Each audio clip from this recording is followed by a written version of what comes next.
So we've seen the simplest form of the chain rule, the multivariable chain rule, and it definitely does get a little bit more complicated as we kind of introduce more and more multivariable dependencies.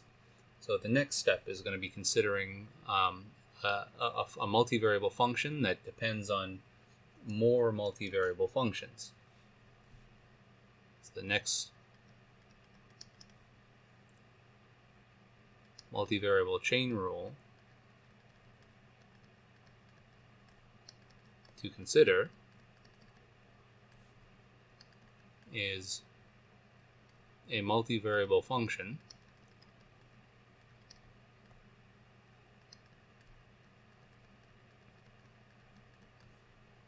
that depends on more multivariable function. You can say several other. So we'll just say several other multivariable functions.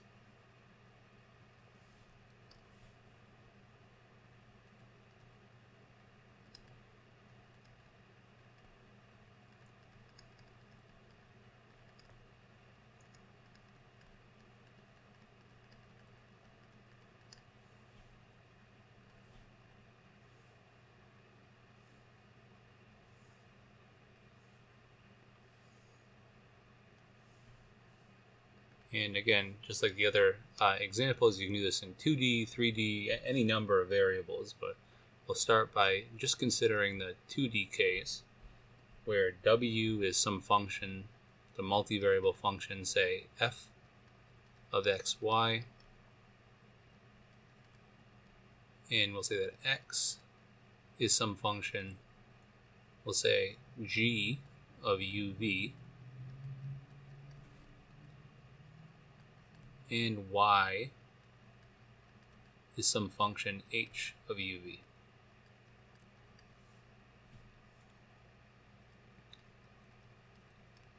And the tree diagram for this scenario becomes a little bit more complicated. This tree diagram for this chain of dependence is going to be that w depends directly on x and y,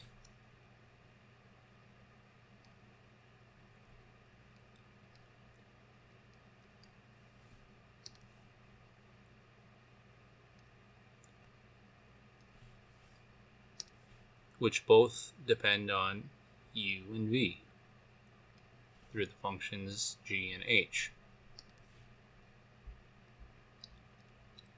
So you'll see from this why we call a tree diagram a tree diagram. You know, depending on how complicated the multivariable expression is that you're looking at, right, this is what we have for a tree diagram. So it's kind of rooting and becoming more and more complicated the more and more interdependencies we have. The labels that we put on the tree diagram are still the same, though. This branch right here is going to stand for df dy, the partial derivative of f with respect to y. This branch is going to correspond to df dx. This branch right here is going to correspond to dg du, or partial g, partial u. These are all partial derivatives now because we have all multivariable functions. This branch is going to correspond to df or dg dv. This branch right here corresponds to partial h, partial v, and this branch right here corresponds to partial h, partial u.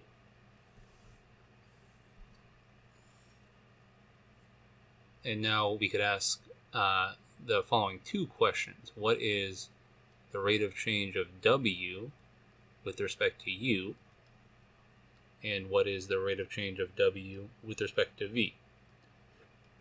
Because now w depends on two things. It depends on both u and v. Specifically, it depends on u through this path right here and through this path right here. And it depends on v through this path right here and this path right here.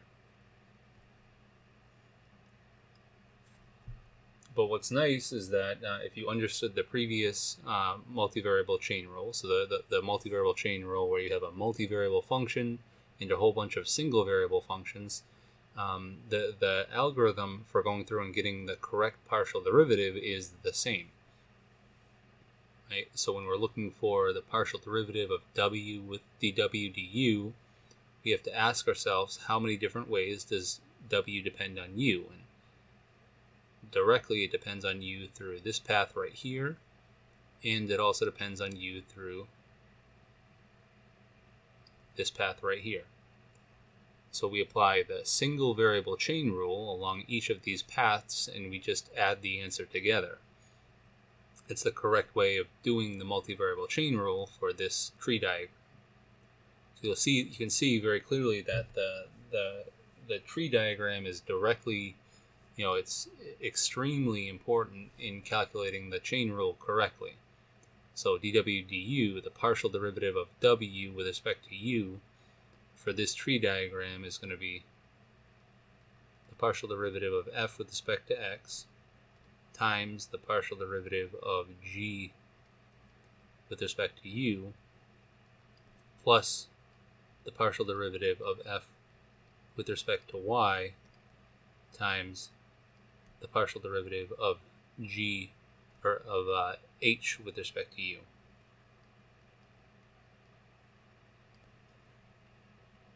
And just like before, we can simplify this a little bit. You can write this as df dx df dy is just the gradient vector. So it's the same thing as the gradient vector of the function f at a point. And it's the dot product, the vector dot product, with what we call the partial derivative of the position vector with respect to u. Where the position vector, remember, we can call it,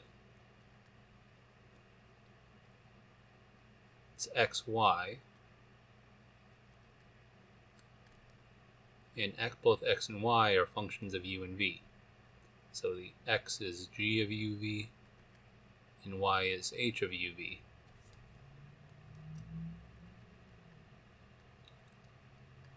This would be a more simplified way of writing this expression right here.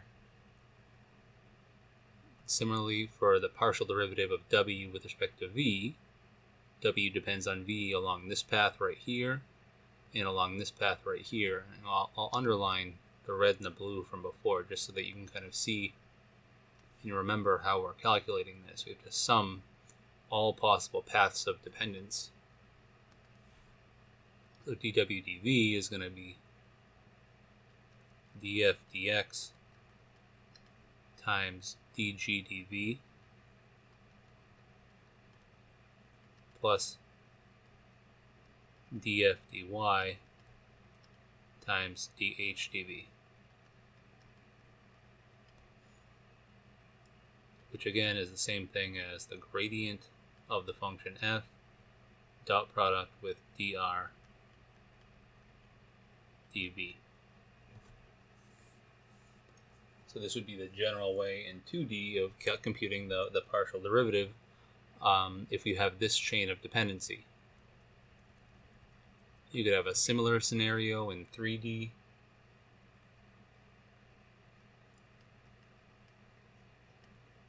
Where you have, say, a function of 3 variables, so w is equal to a function of x, y, and z,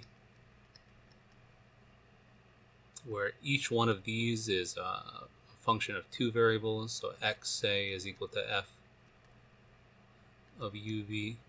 And instead of using different functions, let's just say x is equal to some function of u and v,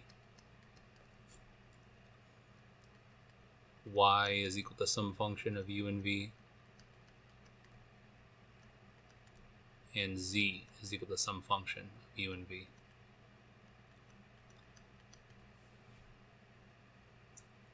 So the tree diagram for this scenario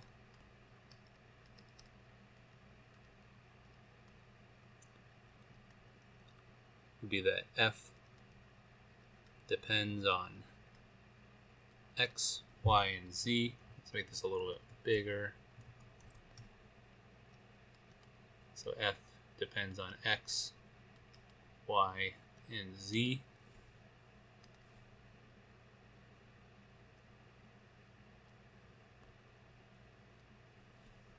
And if each of these is a function of two variables, u and v,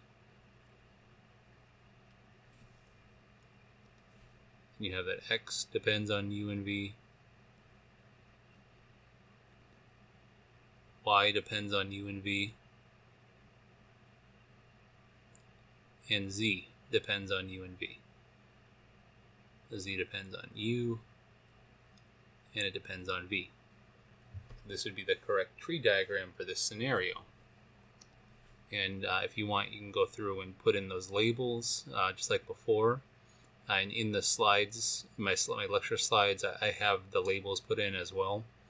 But the idea is that if you want to figure out, say, the dependence of w, we'll put w here too, because w is what we're using for our ultimate dependent variable. dw du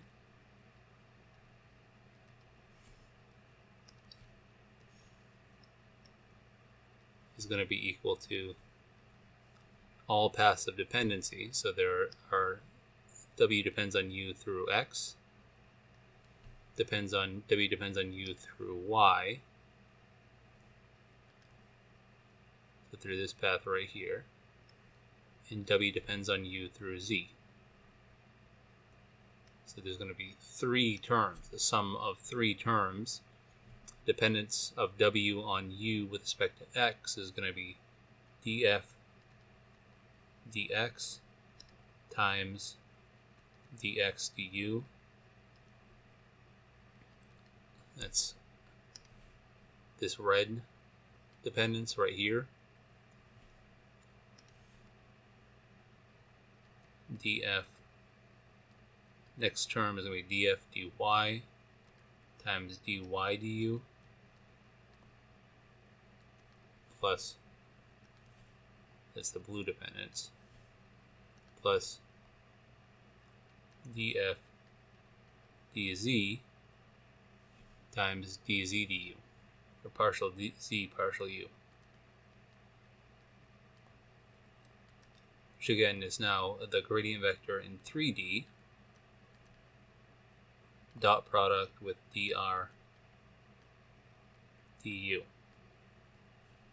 where r here now is a vector in 3D, each of which the components are functions of u and v. You can go through and do the same thing for dw dv. Look at that, dw dv is the gradient of the function f, dot product with dr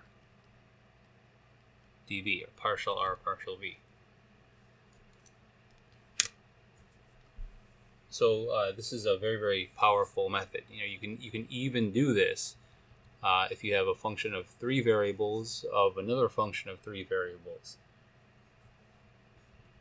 This would end up working out. So I encourage you to do that. It's a good idea to go through, and it's definitely in the slides that I'll post. But if you have, say, that w is equal to a function of x, y, z,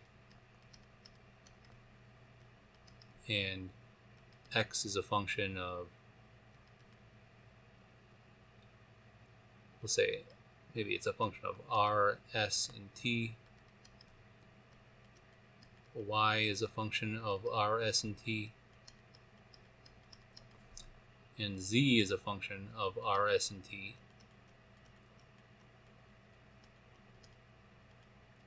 I encourage you to go through and draw the tree diagram for that, and then figure out what the correct partial derivative should be for this scenario.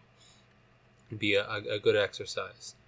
But this, by the way, if you want a kind of a geometric interpretation here,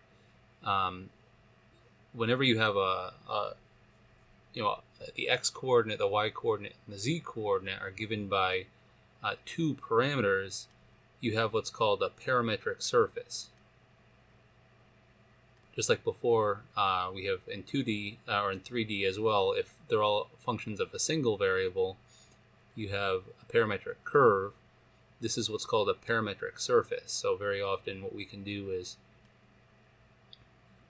describe a surface in terms of what's called a parametric surface,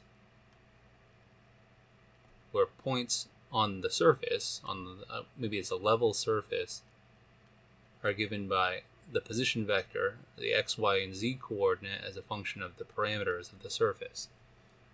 So it turns out that this is a way of figuring out the derivative of a function of three variables on a surface, similar to how before, the previous example, we were able to solve for the rate of change of a function on a curve. So this is definitely a very, very powerful technique that we'll learn how to use as we kind of go forward and see more examples.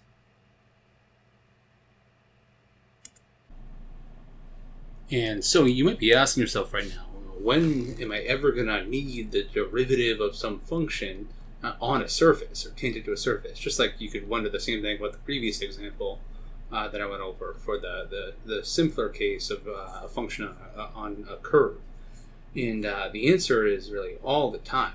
So suppose that you're an aerospace engineer and you need to figure out the rate of change of temperature along an airfoil wing, so the wing of a plane, or maybe the rate of change of pressure along the wing of the plane, or the rate of change of pressure along the surface of a submarine, or the rate of change of, you could say, the pressure or stresses or strains along a beam that's being used to construct a building, right, in the case of a civil engineer.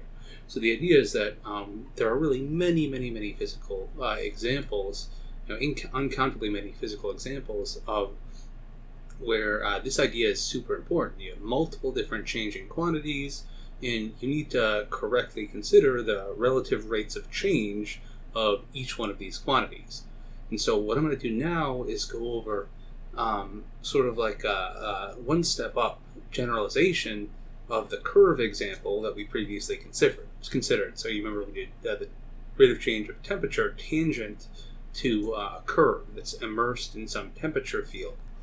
What we're going to do now is consider the rate of change of temperature along a surface, a two-dimensional surface that's inside a three-dimensional space, and we're going to say there's some temperature on that surface. It's a temperature function, a function of three variables, and we're going to see how to use the multivariable chain rule to do exactly this right here, right? Which is take the derivative along the surface.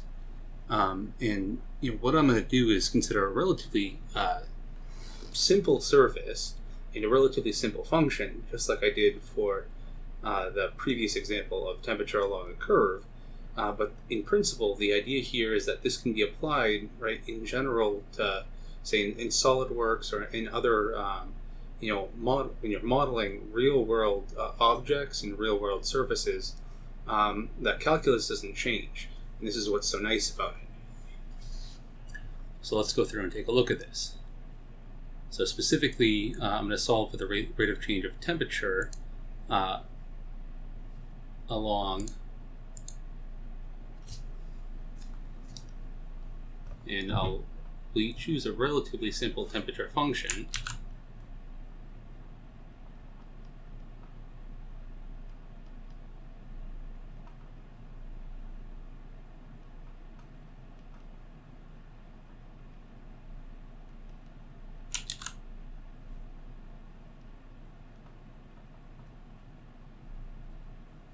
And we'll say the temperature function is a function of three variables.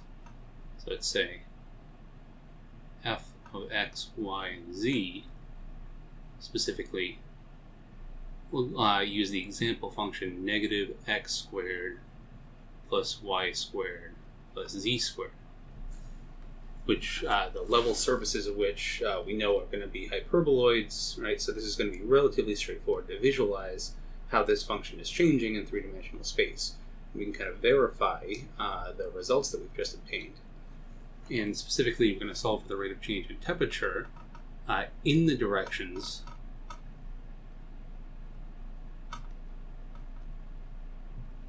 tangent to the surface, which is, we'll choose an ellipsoid.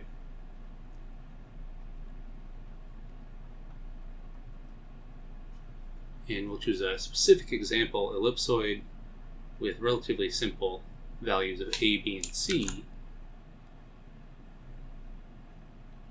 so that our computations are relatively straightforward to go through and do.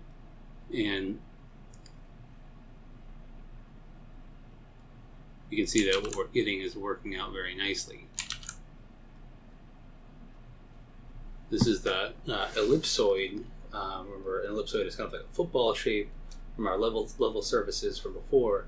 And this is an ellipsoid that stretches of length 4 in the x direction, length 3/2 in the y direction, and length 1 in the z direction. So let's go through and do this. So the first step here is to do, just like before, the first step was to parameterize our curve. We have to use the concept of a parametric surface to parameterize the ellipsoid. This is a two-dimensional shape in 3 dimensions. So to parameterize a two-dimensional surface in 3 dimensions, you need to find out what the x, y, and z coordinates on the surface are as functions of 2 variables, which I'll call u and v. So remember and recall that the ellipsoid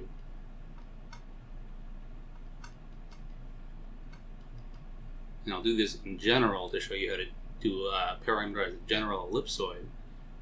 This is the general ellipsoid. Is a level surface governed by the following equation. X over A squared plus y over B squared plus z over c squared equals 1. So it's a level surface, right, of this quadratic function, and it gives us a surface that's kind of shaped like general, almost like a football, where the width of the football is 2 times a. In the x direction, the width of the football in the y direction is 2 times b, and the width of the football in the z direction is 2 times c.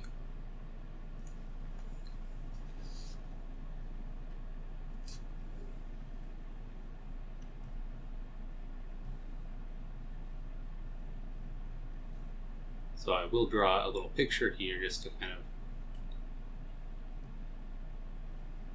reinforce. And remember, you can go back to that table that I gave you before to really kind of verify to yourself, if you do the traces of a general shape like this, what it's going to look like.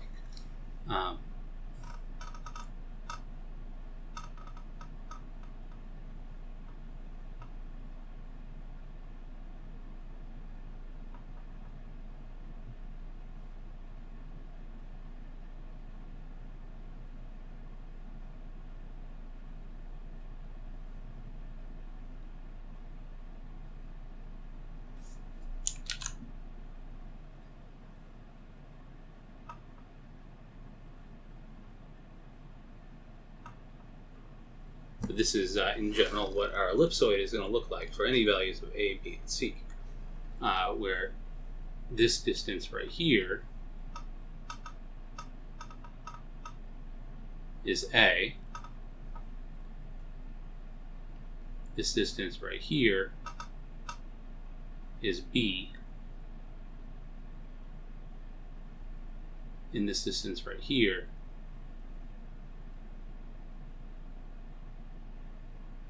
is c.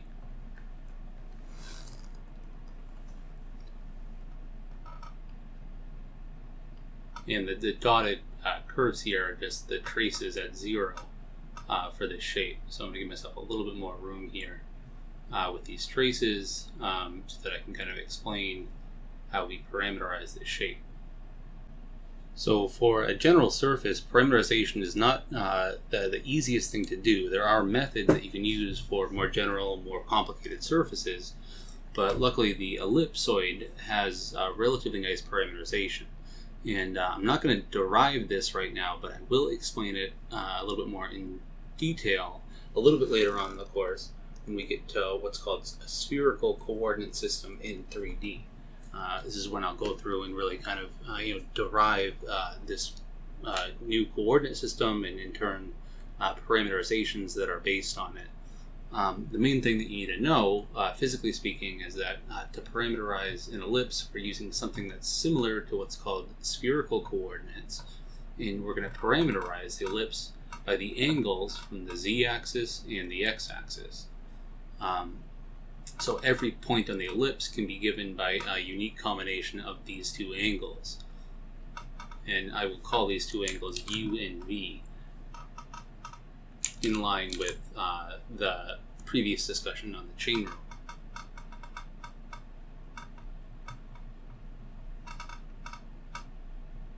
Say u is the angle to any point on the ellipse down from, from the x-axis.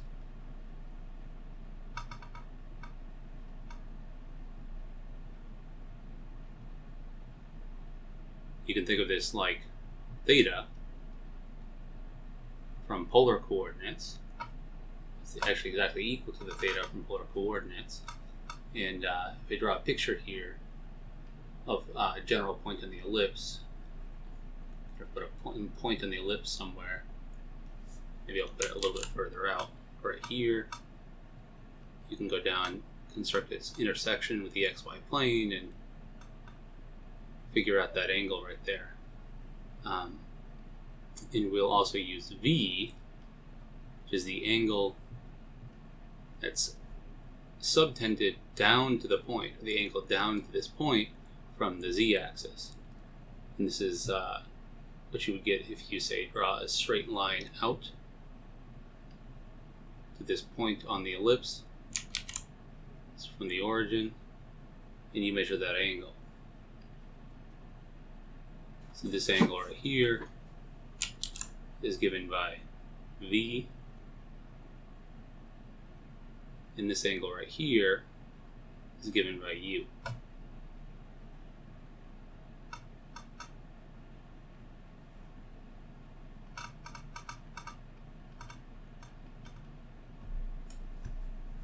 And we have these quite remarkable formulas that come directly from trigonometry, and I can show you where they come from a little bit earlier if you want to see them in the active learning session or in office hours. But rest assured that when we get to spherical coordinates in 3D, I will certainly explain a little bit more where they're coming from when I derive spherical coordinates. But the idea here is that we have that x for points on the ellipse is going to be a times cosine of u times sine of v. Y is going to be b times sine of u times sine of v. And z on the ellipse is going to be c times cosine of v. And we have the u, the angle from the x-axis, falls into the standard range, which is u is between 0 and 2 pi. We don't include 2 pi because we don't want to double map this point right here on the ellipse or any of the other corresponding points. And let me just shift this up a little bit because I don't want to A here is directly on the x-axis.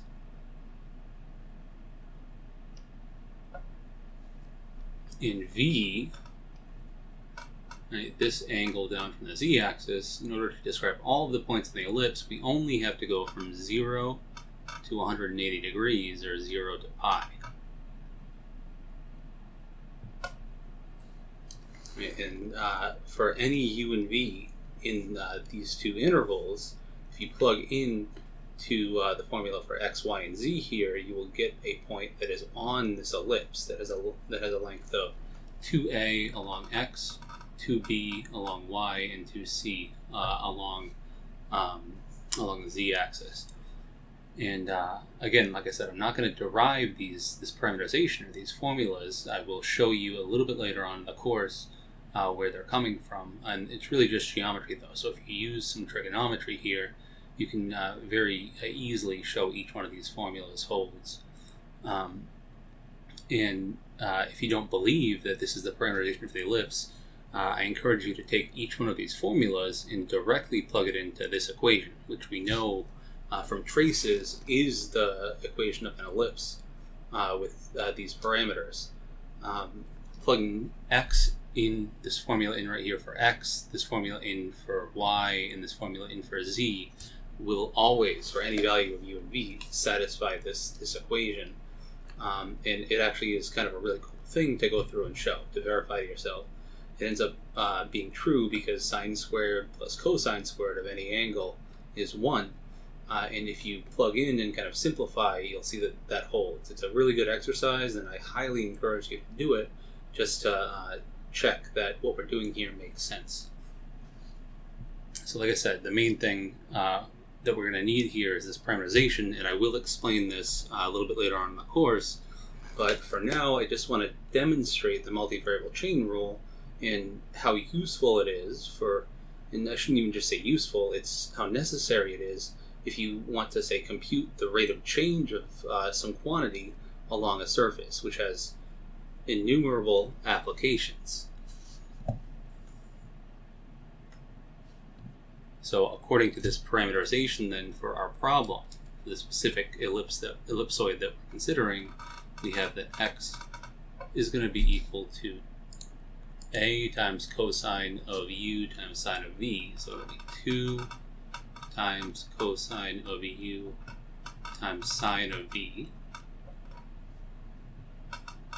Y is going to be equal to 3/2 times sine of u times sine of v.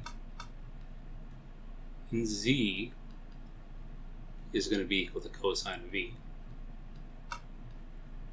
This is for u from 0 to 2 pi, and v from 0 to pi. And we do have to include this pi right here, because that represents the very bottom point on this ellipsoid. So this is step 1, find our parameterization.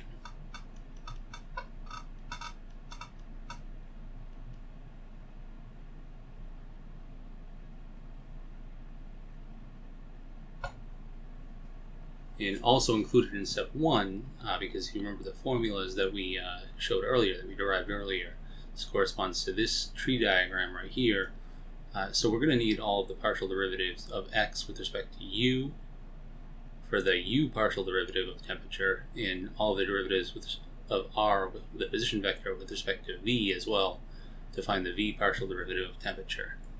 In this case, what we're calculating is the rate of change temperature in the direction of increasing theta, or increasing angle along from the x-axis, and then the rate of change of temperature in the direction of increasing v, which is the angle from the z-axis. This is the number that we're computing here when we go through and do this for this specific example. So knowing this, right, we just kind of preemptively take our parameterization and calculate all of these derivatives.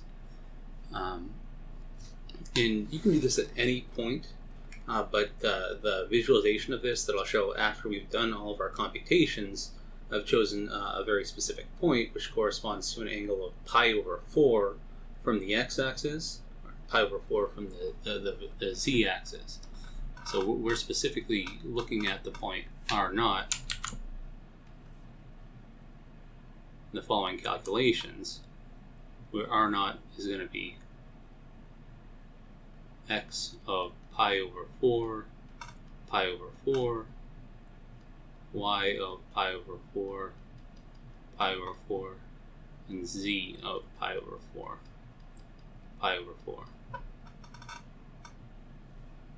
So actually, before we even go through and get our derivatives of x, y, and z with respect to u and v, let's just kind of calculate the point of interest that we're looking at. And like I said, you can do this for any u and any v in this interval, or any u and v on the ellipse. But this directly corresponds in this picture to this point right here. We'll say we're going to look down at an angle of pi over 4 and an angle from the x-axis of pi over 4, which is this point right here.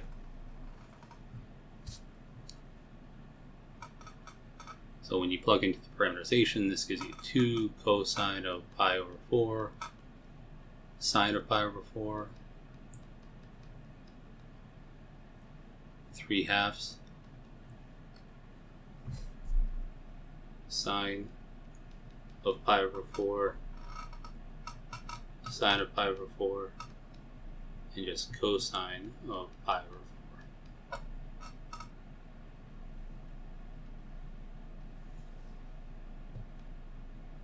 And again, I chose a very nice angle here. Cosine of pi over 4 is the same thing as sine of pi over 4, which is just 1 over root 2. And the reason I chose this is to make computations a little bit easier, but the idea here is that I don't want you to think that this is special for this one point. You can go through and do this for any angle, any point on the ellipsoid. But so the x component here then is going to be 2 times 1 over root 2 times 1 over root 2. The y coordinate is going to be 3/2 1 over root 2 times 1 over root 2. And the z coordinate is just going to be 1 over root 2.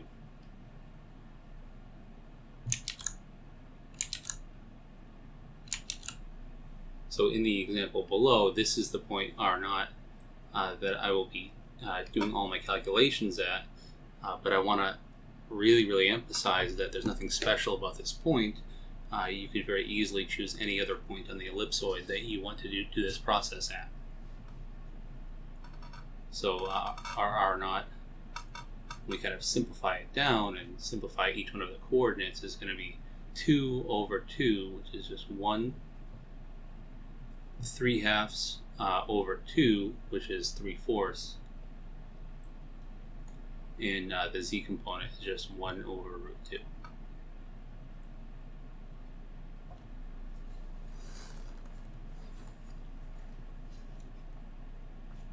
So like I said, we need our partial derivatives in order to use the formulas, that nice formula that we derived for the multivariable chain rule.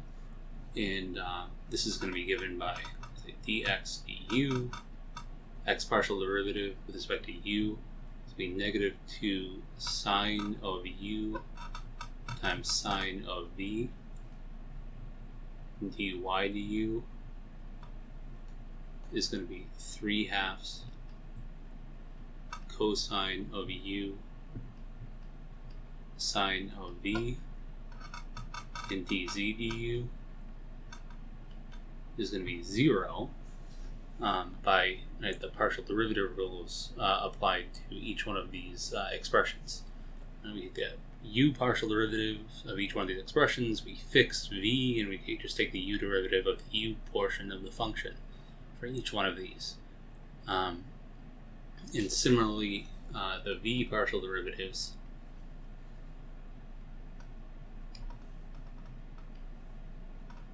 are given by dx dv is equal to 2 cosine of u cosine of v. dy dv is going to be 3/2 sine of u cosine of v. And then lastly, dz dv, which is going to be negative sine of v. This is when we go through and do our partial derivatives of each one of these parameterization components with respect to v instead of with respect to u. Not only that, right, once we have these, we can go through and evaluate them at our point of interest. In this case, dx du is going to be negative 2 times sine of pi over 4 sine of pi over 4, and here you really see why this example that I've chosen, the angle of pi over 4 from the x-axis and from the z-axis, is going to be nice. A lot of the coefficients that we get, or the values that we get, are going to simplify relatively nicely. If you were to choose a different angle, some of these would be relatively complicated. Yet, we can still do it in a computer and use a computer to kind of help us compute these. But for examples that you're doing in class, you always want to choose examples that show the concept, but use relatively nice numbers. So the idea is that this is going to be negative 1 dy du. When we plug in pi over 4 and pi over 4, is going to simplify down to 3 halves times 1 over root 2 times 1 over root 2, which is going to be 3 over 2 times 2, or 3/4. And dz du is just going to be 0, which is pretty nice. And dx dv is going to be 2 times 1 over root 2 times 1 over root 2, which is positive 1. dy dv is going to be 3 halves times 1 over root 2 times 1 over root 2, which is 3/4. And dz dv is just going to be negative sine of pi over 4, which is negative 1 over the square root of 2. And collectively, what each one of these components represents is a vector which is tangent to the surface of our curve. I should say this is each one of these. I'm going to add a line here and an R0 to denote that these are the values at the specific point of interest that we're considering, which is R0.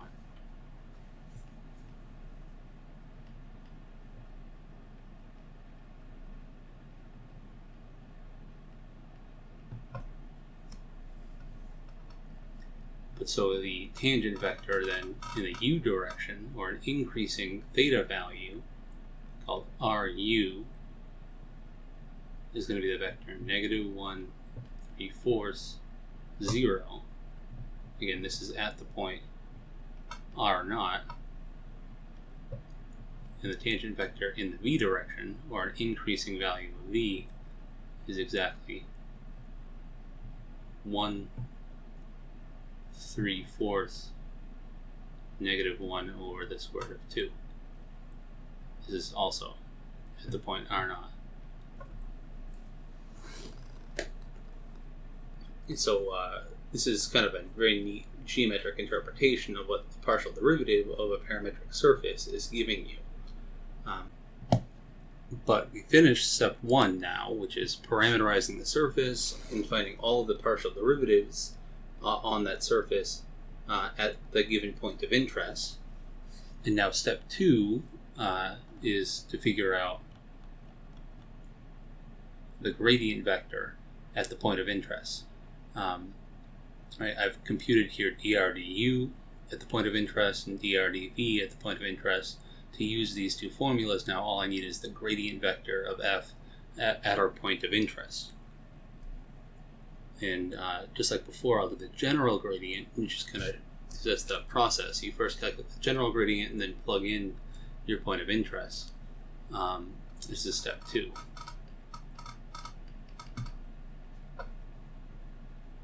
So we need to find the gradient vector of the function f at the point r naught. Remember, f of x, y, z, the temperature function,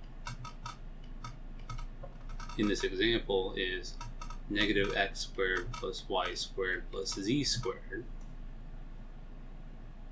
So the gradient of f is just the row vector of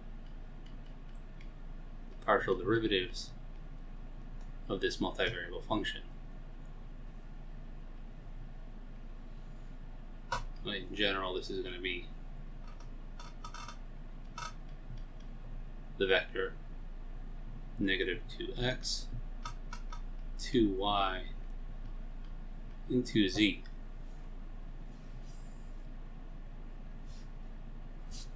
So then at the point r naught,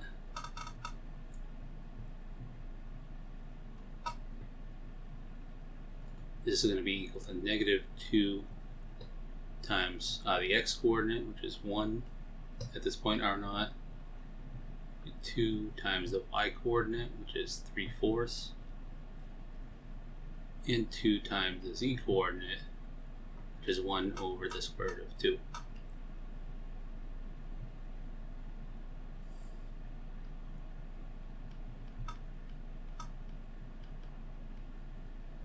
So this is just the vector negative 2, the vector 3/2, and the vector 2 divided by the square root of 2, which is just the square root of 2, is the z component of this gradient vector.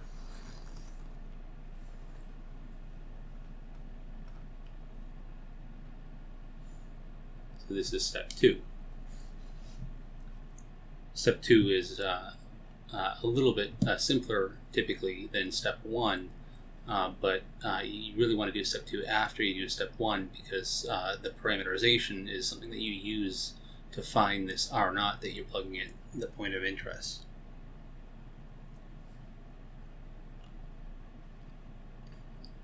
So then step 3, our final step, we're going to solve this problem.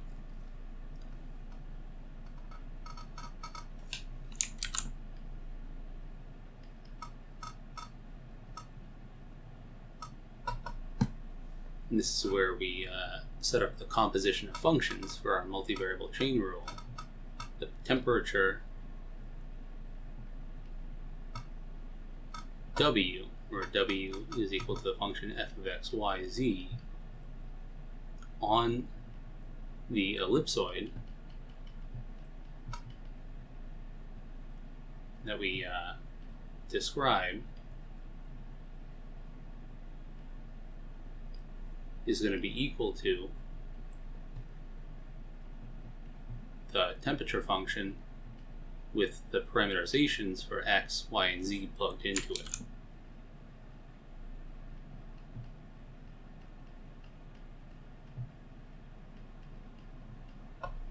Because for any angle u and v, if you want the temperature at a certain point on this surface, you need to first calculate the x, y, and z components of the points on the surface, and then plug them into your temperature function, which is a function of x, y, and z. This entire thing is just a function, right? In this case, w of u and v. Right? Because it depends, we're only dealing with the surface, it only depends on u and v. Just a composition of a function of 3 variables with 3 separate functions of 2 variables. And from before, we saw that this gives us a chain of dependence where the temperature w depends on x, y, and z, but on the ellipsoid, x depends on 2 things, u and v, y depends on 2 things, u and v, and z depends on 2 things, u and v. And this is our tree diagram, or a chain of dependence.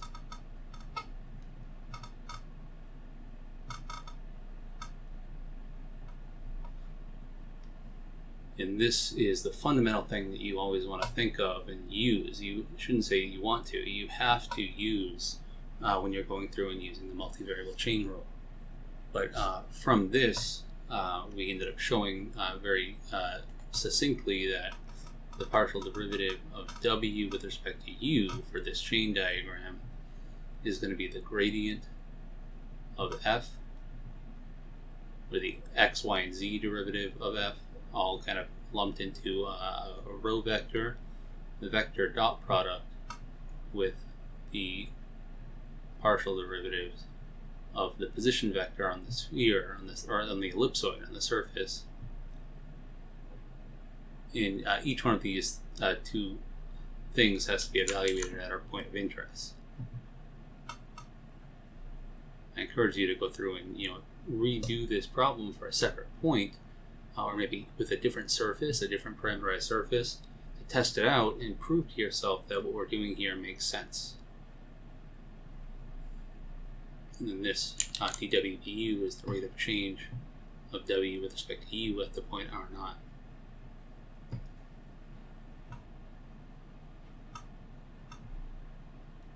And then likewise, we have the exact same formula for the rate of change of temperature with respect to v. The only difference is that we're differentiating with respect to v instead of with respect to u.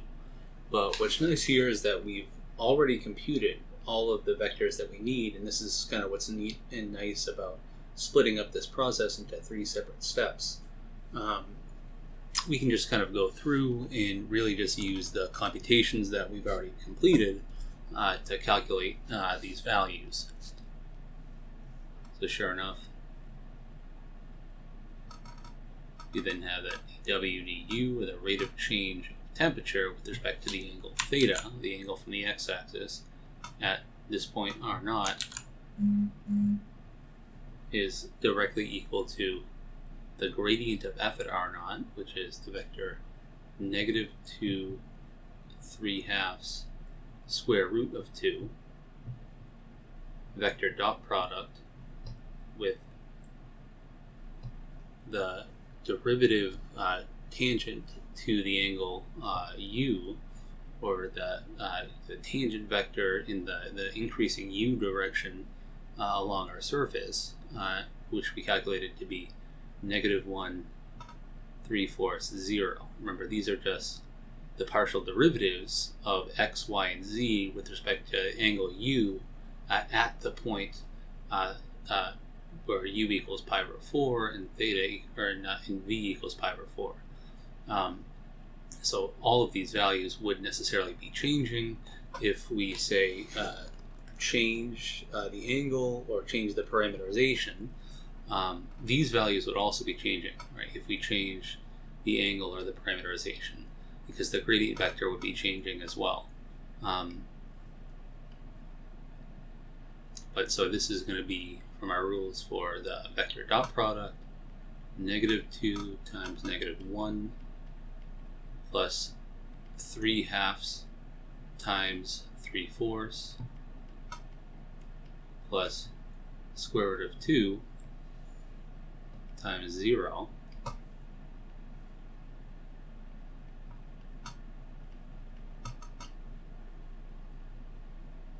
so dw du at the point that we're looking at r0 is going to be 2 plus 9/8, which is equal to 25/8. And this is the value of dw du. And this is actually exactly equal to, in decimal, 3.125. And the units of this, right, are you can think of this as degrees. Maybe degrees Fahrenheit if we're using, right, Fahrenheit for our temperature, but W has units of temperature, and U has units of angle. Right? So this is for degree of theta, or I should say of U. You can change the units of U if you want to use radians instead, but I'll just put temperature, right? So degrees Fahrenheit, say if we're using Fahrenheit, per degree, per angle. This is exactly what we calculated. This is how the temperature is changing in the theta direction, or the direction of increasing value of angle from the x-axis. So this is pretty neat. Likewise, when we go through and compute dW dV at the point R0, we have the gradient at this point we computed before to be -2 3/2 square root of 2 dot product with the vector dr dv at R0, which we computed to be 1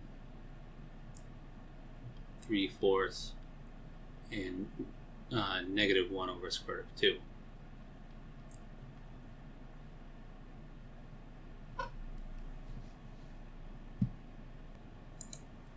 And so if we go through and compute the dot product of these two vectors using just the standard computation tool, -2 times 1 is going to be -2 times 1 plus 3/2 times 3/4. And lastly we have plus square root of 2. And let me make a little bit more space here so that I'm not just jamming this in at the very end over here.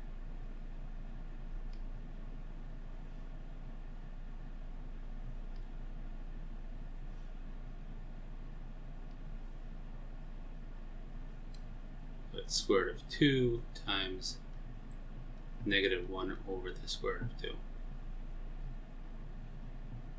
So dW dV at the point R0 is going to be -2 plus 9/8 and then minus 1, because square root of 2 times -1 over square root of 2 is just -1. So this is equal to -3 plus 9/8, or -15/8, which has an exact value of -1.875. The units of which, if say we're measuring in temperature degrees Fahrenheit and angle of degrees, is going to be units of degrees Fahrenheit, which is the units of temperature W over degrees.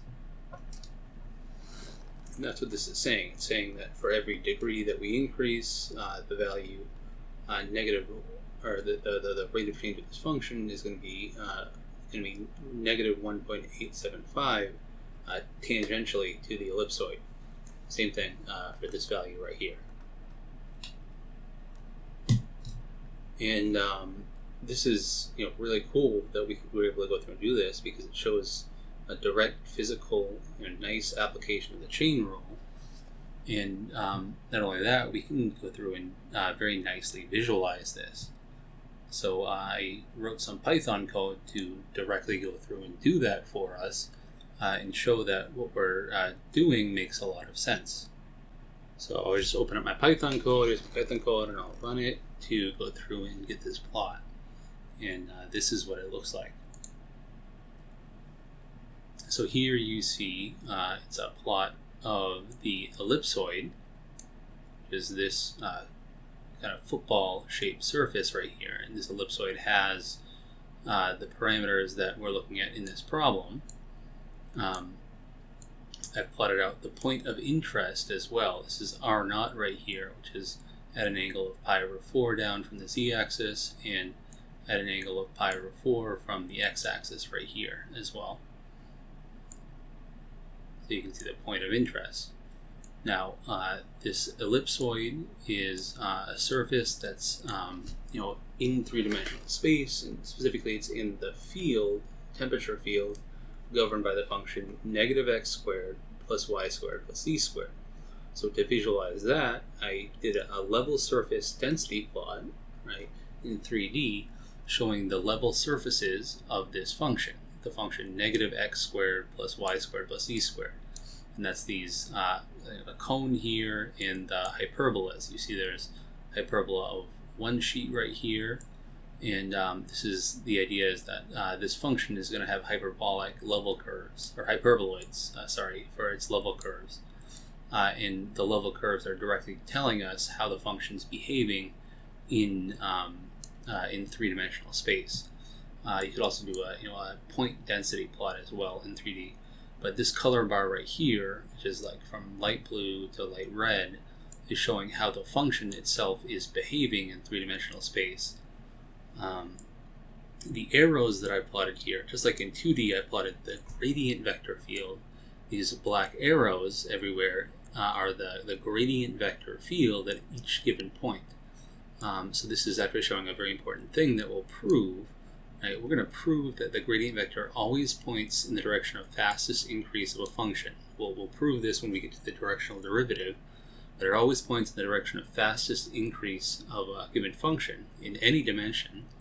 And this direction is always going to be perpendicular to the level set governing the growth of the function. So in 2D, this means the gradient vector will always be perpendicular to level curves.